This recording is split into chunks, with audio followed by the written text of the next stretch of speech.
In today's episode, we're gonna talk about fastings and dispel some myths and kind of give you more information on how to do it properly, who should do it, and how it's gonna benefit you. Let's go. Welcome to the What Up Doc University podcast, your number one resource for total body wellness. Here's your host, Dr. Mike. Welcome back to the What Up Doc University podcast. This is Dr. Mike Okuuchi, and it's a beautiful day here in Southern California. And I was getting a bunch of questions about fasting, and we use fasting a lot in our office, and I've recommended it a lot for people online, and I've been getting a lot of questions about it. So I decided, hey, you know what? What's better than doing this episode and giving you guys all the information that you guys need so that you can do it properly and really understand why you should fast and how to incorporate this into your lifestyle. Anyways, if this is your first time listening to this podcast, welcome. And I just wanted to give you a little heads up of what we are doing. We're on this podcast, we strive to give you health information that's both backed by science and what I see in clinical practice. I am a full-time practicing holistic chiropractor, and I deal with a lot of functional and integrative medicine using natural approaches to help people regain their health and plot out a roadmap so that we can get you going in using your body's natural ability to heal itself. So that's kind of what we do in the office and what we're striving to do here on this podcast. Appreciate all the 5-star reviews on iTunes and also the questions and comments that you guys are asking me. So anyways, let's get started about the art and science of fasting. So if we look at fasting, fasting has been done for decades upon decades. And you look at any type of society, and particularly religious practices, there's fasting that revolves around that. And I see a lot of misconceptions about fasting, and people say, well, it's hard, which it is.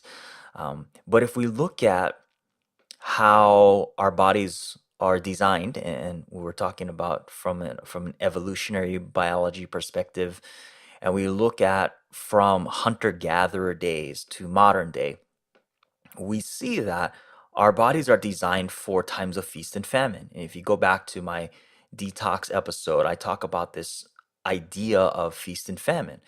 And it's, I mean, we see feast and famine every single day. You eat, and then what your body does is it takes that energy from the food that you're eating, it utilizes some of that energy, and then it stores the other parts of the energy that it doesn't use. And we use that stored energy in times of famine, which is when you're not eating. So say you eat dinner, times of famine would be when you're sleeping. You're not utilizing the food that your food that you ate for energy. You're utilizing the food that you ate that got stored as energy, and you're burning that fuel. Okay, so in hunter-gatherer societies, their times of famine were a lot longer, right? So we had times where you're foraging and you were eating lower caloric foods, and then maybe you would have a kill, right? You'd find a lion, a tiger, a bear, or whatever, and those were higher caloric in content. So our bodies have evolved and designed a way where we look at the three major macronutrients, right? Proteins, fats, and carbohydrates. And then our body prioritizes things according to how fast they turn into usable fuel. Right, so the whole goal of the body is to take food, break it down into the smallest usable components, the macronutrients of proteins, fats, and carbohydrates.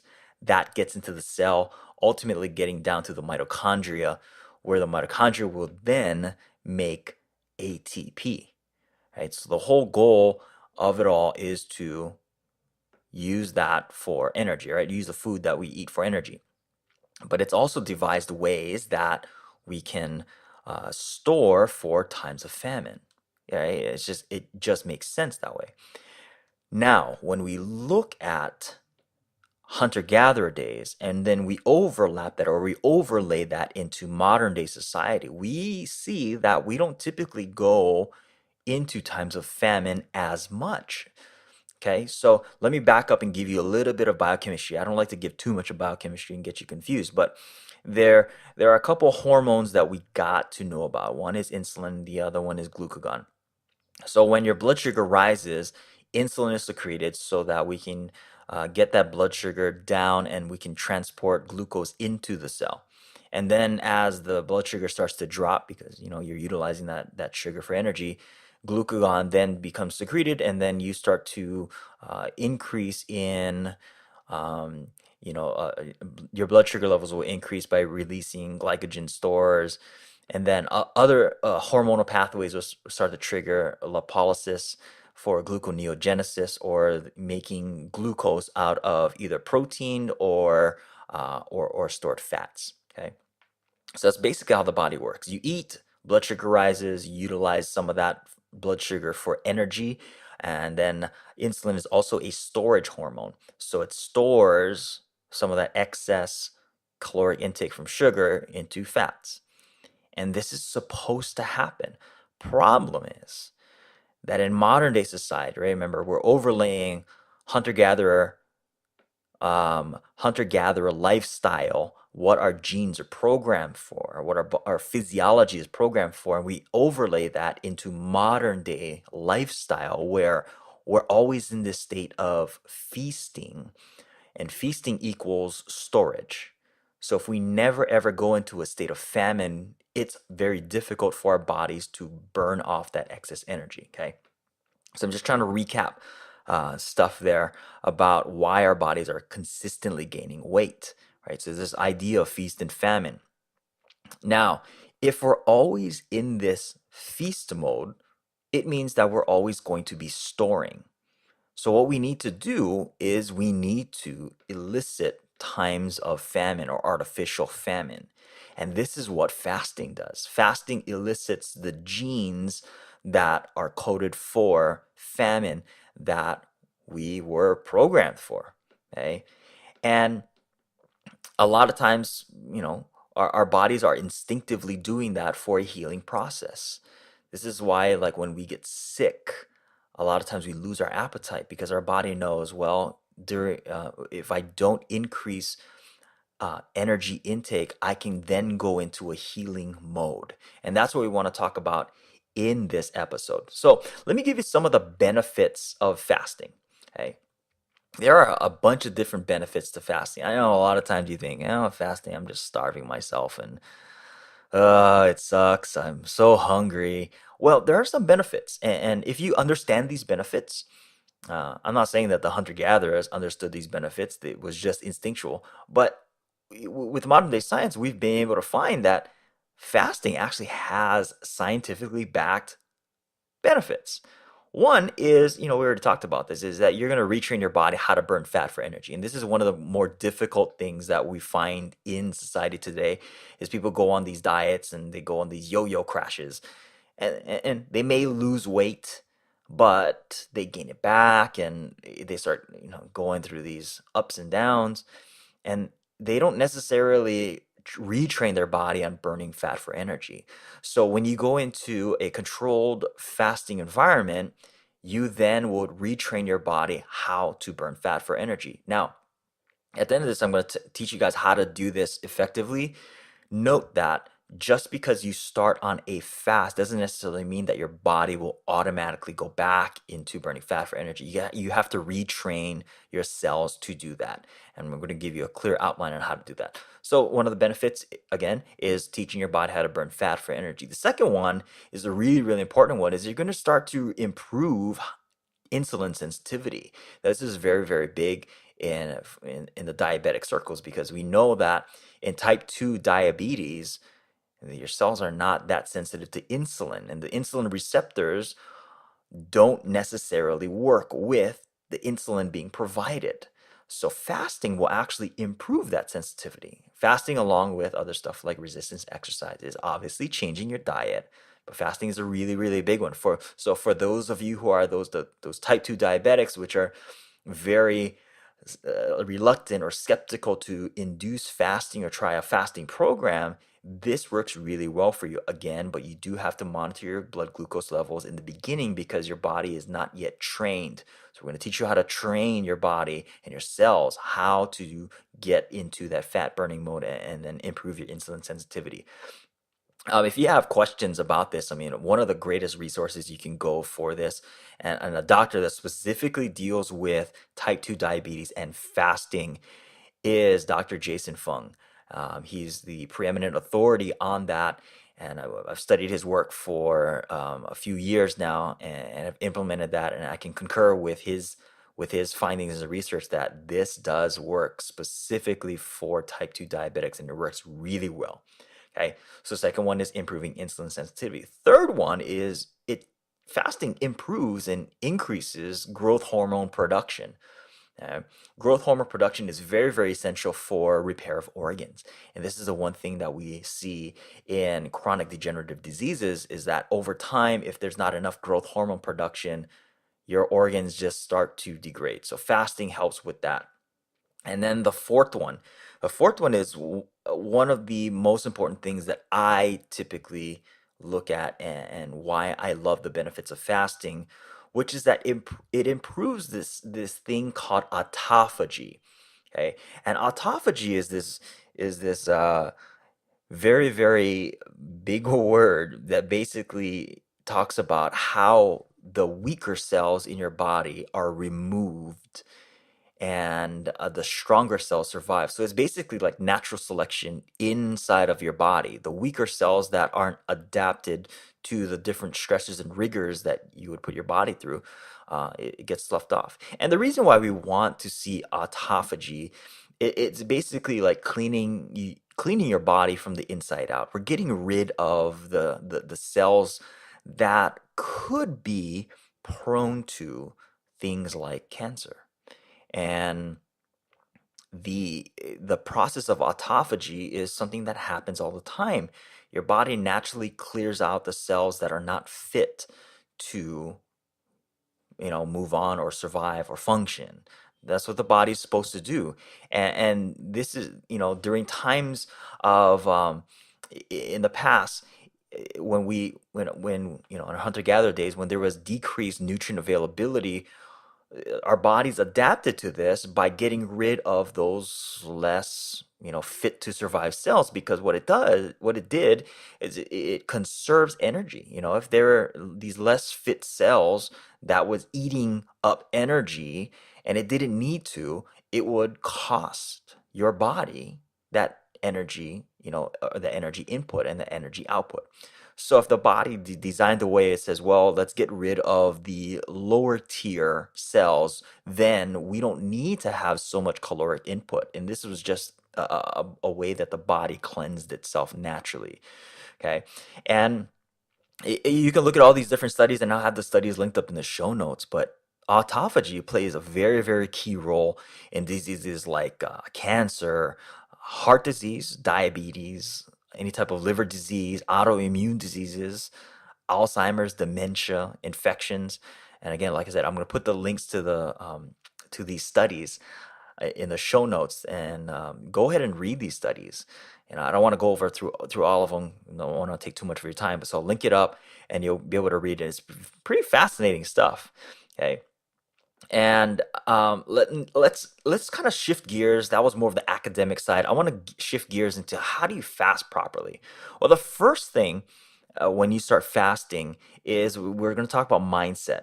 Okay, and the mindset has to be one where you're going into this for health reasons. Okay, now like I said, there's always should be a reason for the fast, is unless you're just starving, right? And so my wife always jokes about, You have to fast with a purpose. Don't fast unless you just be starving yourself. And nobody likes to go into starvation mode because then you start thinking about the food and you start thinking about all this stuff.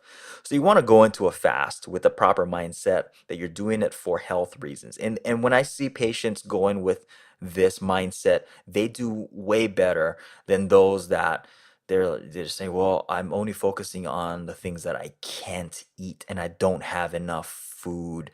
Your body's just going to crave stuff, okay? So the mindset has to be there. Now, when you're fasting, there are two different ways that you can do this. Okay, one is called a block fasting, where you're going a set of days without eating anything. And then there's also called intermittent fasting. Okay, intermittent fasting means that throughout the day, you're going to have times when you're not eating, and then you have what we call your eating window. Okay, so I'm going to give you guys specific ways on doing that as well. Now, let's kind of go back to those that are, you may be dealing with a chronic health disease and stuff like cancer, diabetes, and all that stuff. You want to ease yourself into this. So the recommendations I'm going to give to you is the optimal goal. What I want to give to you first is the doable goal, right? I don't want you to jump all the way into the intermittent fast or the block fast right off the bat, because what happens is that your cells aren't trained for this yet. This is like if tomorrow I asked you, hey, I want you to go and run a marathon. Your body hasn't trained for that, right? For those of you who've never run a marathon yet, right? If you can't even run a mile, what makes you think that you're going to be able to run 26 miles? So, same thing with fasting. We need to train and ease your body into it. Okay. So, with that said, intermittent fasting, the recommended method, this is the one that I use on a daily basis, is a method of what we call your 16-8. So, basically, for 16 hours out of the day, you are not eating anything. You can still drink stuff. You can still drink water.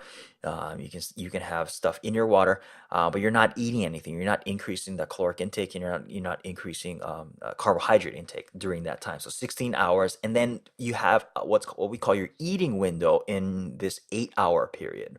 Okay, fasting for 16 hours. You're going to eat during this 8-hour window. So, for example, say your first meal of the day would be 11 a.m. Okay. And by the way, I highly recommend skipping breakfast. It's been a misnomer that breakfast is the most important meal of the day. I highly disagree with that. I don't eat breakfast at all. I haven't since probably college. And I noticed that when I started skipping breakfast, I had more mental clarity throughout the day. So let's say your first meal of the day is at 11 a.m. Okay. What you're gonna do is your eating window is going to finish up at about 7 p.m. So between the hours of 11 a.m. and 7 p.m., that's your eating window. Okay. And then from 7 p.m. all the way back to 11 a.m., that's gonna be your fasting window. Okay. So, you're let's look at it this way. you get up, let's say like 7 a.m., 6 a.m., 7 a.m. You don't eat till 11 a.m. Your eating windows to 7 p.m. and then you go to bed by 10 p.m. I highly recommend you not having your last meal about 3 hours before you go to bed. So this kind of works. This schedule here works. First meal is 11 a.m. Finish up your last meal by 7 p.m., which means, by the way, that you would start eating at about 6:30, and you're gonna wrap that up by about 7:30. Okay, and then you're in bed by at least 10 o'clock. That would be a daily recommended intermittent fasting. Now, for those of you that are easing into this, you can go half the day. Let's say let's fast for 12 hours. That's very, very doable for most people. Okay, you're gonna fast for 12 hours, eating window for 12 hours. And then you're gonna work your way up till you can get to that 16-8. 16-8 is about that sweet spot for people. Some people will jump it up to 24, right? 20 fasting, 4 eating window. Or some people get to the point where they just do like a 22-hour fast, a 2-hour eating window, where they're basically just having one meal a day. that works for a lot of people. Okay, I've seen a lot of people get into that 22 fasting 2 hour eating window. Now, that was intermittent fasting. Then you can throw in what's called block fasting. Block fasting is where you're taking blocks of days, anywhere between 2 to 5, 14, sometimes even 30 days of fasting. Yep, you heard me say that, 30 days of fasting. So these block fasts where you're going without, any food for these days, you can still drink water, teas, and all that kind of stuff within those days. What you are going to see amazing results with that. Okay, so here's a word of caution when you're doing that. I'm going to give you also recommendations of who shouldn't fast, by the way. So when you break your fast, when you're doing block fast, you got to ease back into it, by the way. Don't just like, do these block fasts for like 2 days and then all of a sudden on day three, you're having a burger or a pizza or anything like that. You got to ease back into it. You got to start eating with soft foods. So if you're having like vegetables, you may want to steam it or puree it, maybe have some soups or broths. Ease your way back into it. Okay. So what I recommend for like all my patients whenever we start doing a block fast is we use a thing called Fun. And Fun has a bunch of electrolytes and also has things that will help alkalize the body. We also use proteolytic enzymes, which will help decrease any of the protein fragments that may be causing inflammation. And while you're in this process of autophagy, you're getting rid of all of these lower lying cells. The proteolytic enzymes will help clean that up, by the way. And then I use another product called Alkalite. Alkalite will just curb all of that acidic waste in your body, which you're going to be flushing, by the way, during the fast. Your body's going to pump out a lot of uric acid and a lot of lactic acid and all of these organic acid compounds. So you need something that will help curb this acidic waste. So Fun, enzymes, and alkali, this is what I recommend during these block fasts. And then after you do the block fast, anywhere between 2 to 5 days, then you're going to ease back into it with your soft foods. And then you're going to transition into your intermittent fasting. Okay. And also during this time, maybe you can calm down from your workouts. Okay. Just monitor your body, listen to your body, let your body relax, let your body do its thing. Okay. Stay away from the workouts during this time. Give your body that time to just, repair biochemically and then cleanse itself out. Now, a big question I get from patients is, well, doc, well, what do I eat during my eating window? I recommend a mixture, a hybrid between something like a paleo and a ketogenic diet. Just eat clean, right? So it's primarily going to be 70% good fats, 25% good proteins, has to be like grass fed, pasture raised.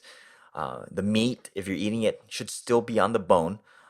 And then when you cook it, make sure you're cooking it at lower temperatures. I don't want you charbroiling anything. I don't want you grilling stuff because you can create all kinds of carcinogenic compounds. And then organ meats is going to be also good stuff too. Chicken hearts, eggs is going to be a good one. And then the last 5% is going to be good carbohydrates. Make sure that it's low glycemic, low glycemic load. So low glycemic index, low glycemic load. I usually give the rule of thumb of limiting yourself to about 40 grams of carbohydrates per day. Okay. So 70% good fats, 25% good proteins, 5% good carbohydrates. That's just a good rule of thumb. Okay. Like I said, this is the marathon. The training for the marathon, you're going to ease into it because I know a lot of people have higher carbohydrate diets. So some people are at like 60% carbohydrates. You don't want to just all of a sudden drop to 5% carbohydrates. You want to ease into it. Maybe go to 40, down to 35, down to 20, and then ultimately getting down to the ratios of 70, 25, and 5. Okay. So that's my recommendations for what to eat during your eating window. Now, who shouldn't do this? Because believe it or not, there are people that shouldn't do this. So here's your list. Women who are pregnant, you're breastfeeding, or you have fertility issues, right? Maybe you've been trying to get pregnant. Maybe you are pregnant, but mainly those that are trying to get pregnant do not do a fast. Okay, those with eating disorders for obvious reasons. those who have severe cases of diabetes, okay, I wouldn't recommend doing this on your own. This has to be done under medical supervision. Okay? If you have diabetes, you have to be working with a healthcare practitioner that will guide you through this. If you have low blood pressure or if you're on a lot of different types of medications, do not do this, right?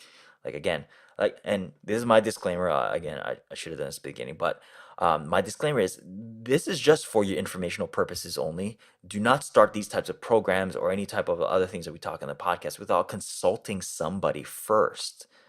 Don't just try to experiment on yourself, because sometimes you may get into bad areas if you don't know what you're doing, if you don't know what you're looking for. Um, like I said, women who are pregnant, breastfeeding, have fertility issues, but women overall, make sure you guys are easing into this program, because if you just jump straight into it, like you just go into a 5-day fast and then you go into a 16-2 or a 20 fast, 4-hour eating window, intermittent fast, this could affect your menstrual cycle and stop that. I know some women will say, yeah, well, I wouldn't mind if I didn't have any more menstrual cycles, but this does wreak havoc upon your hormonal cycles if you're not doing it properly. So ease into the program so that you don't throw this all off. If you do get irritable and you have dizziness while you're doing this fast, it basically means that the cells in your body aren't trained for it yet, right? That's the keyword, yet.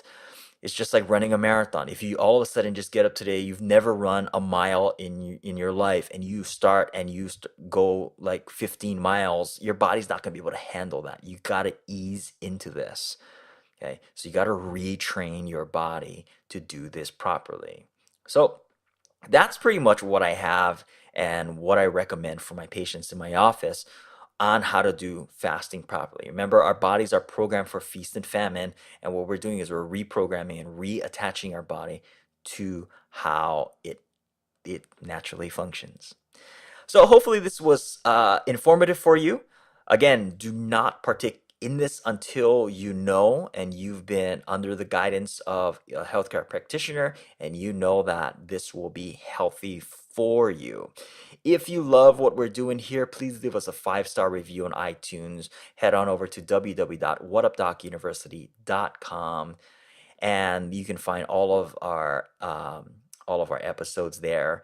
And you can head over to, for this episode particularly, is www.whatupdocuniversity.com/episode 47. And you're going to see all of the show notes there, all of the links to the studies and articles that pertain to this episode will be found there.